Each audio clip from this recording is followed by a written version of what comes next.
तेलंगाना हुकूमत की जानिब से हाल ही में 263 नंबर जियो जारी किया गया। इस हुक्मनामे के खिलाफ तेलंगाना ऑटो यूनियन फेडरेशन की जानिब से एहतजाज का ऐलान किया गया है।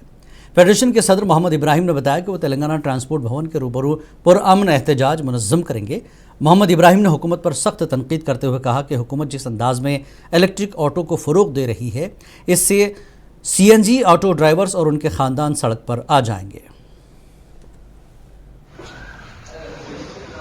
तेलंगाना ऑटो यूनियन फेडरेशन का कन्वीनर मुंसिफ टीवी के द्वारा हुकूमत तेलंगाना से ये दरख्वास्त करना चाह रहा हूँ, ये आवाज़ पहुँचाना चाह रहा हूँ CM रेवंत रेड्डी साहब, ट्रांसपोर्ट मिनिस्टर साहब के पास कि जो जियो आया 263 ये जियो गलत है। आपका वादा था असेंबली में कि इलेक्ट्रिक व्हीकल्स देंगे, हम उस पर क्या सब्सिडी देते वो देख के बैंक लोन देंगे, हम उसके कायल है, उसकी तारीफ करते हैं।